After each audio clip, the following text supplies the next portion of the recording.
All right, I got another quick video from my travels here. So this is the Spiritus Systems Fanny Pack. I think they call it the sack. There's a sack pouch and then the sack fanny pack. This is kind of on the upper end of pricing for the tactical fanny packs that are out there. I think it's $65 without any kind of sales going on, so it's a little pricey. It does have some features that I haven't seen in other fanny packs before. So the front pocket here is stretch. It's the tweave, I think is what it's called. It's a flat pocket, but if you put something like shears or a pair of crimpers or something in there, they'll fit fine because there's enough give in that pocket. But it is small enough that you're probably only going to put one or two things in there, or one type of item, so a signaling kit or some first aid supplies or something like that, because you're not going to be rooting around in there a whole lot, and you run the risk of pulling other stuff out because it's such a small pocket. Okay. Looking at the back of this thing, it has a pretty nice belt on it. So it's got this large Cordura interface that leads to a 1-inch belt.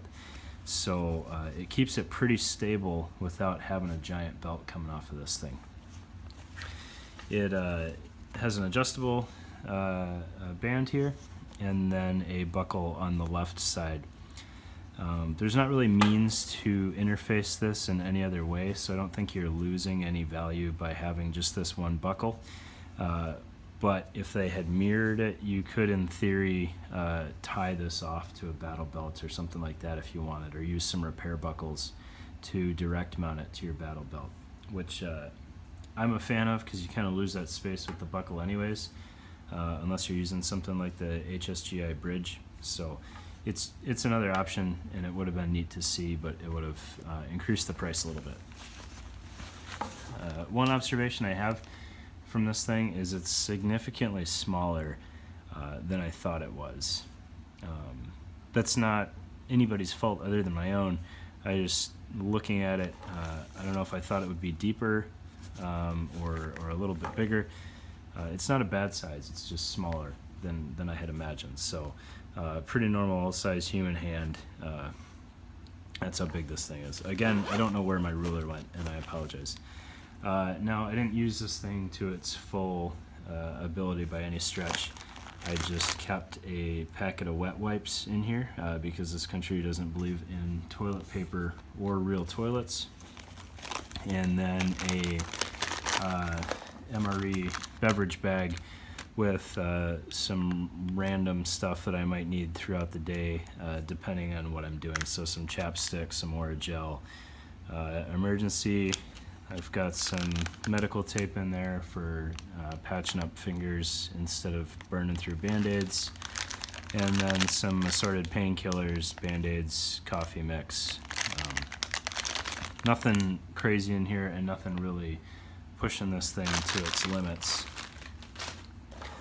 It is lined front and back with loop, which is pretty cool. So if you wanted to have some heavier tools in here, some multi-tools or pocket knife or even pistol magazines, you can use the Spiritus inserts inside, front or back, depending on what you're doing, or front and back.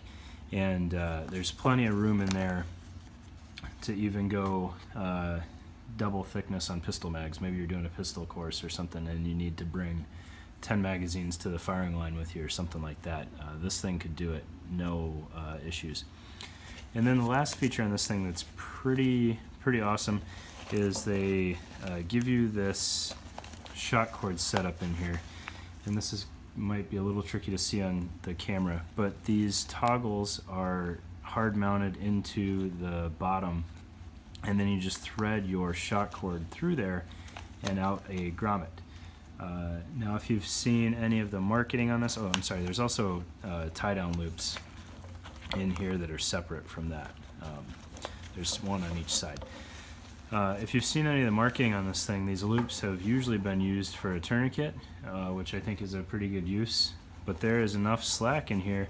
I've actually got a Wild Things wind shirt under here in case it starts raining or something. It'll give me a little bit of protection from the rain, but not ideal. This is not a raincoat by any stretch.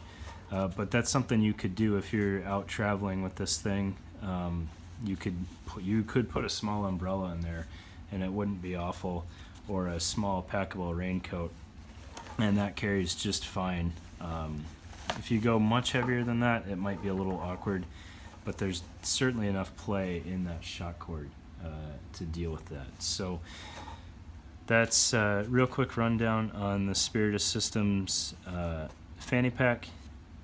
I believe I've read this is the exact same size as the pouch, so if you've used their dangler, then you know exactly what you can fit in here. So maybe you're using chest rigs, swap to this instead of the dangler, or maybe you're using it for travel. They've got enough colorways that you can be pretty low-key with this thing and not running around with a multicam fanny pack. So I recommend it. It might be a little pricey for what it is, but it's Spiritus Systems, so it's well made. It's using top-of-the-line materials, and most of their stuff is pretty innovative, so you're kind of paying for that R&D as well.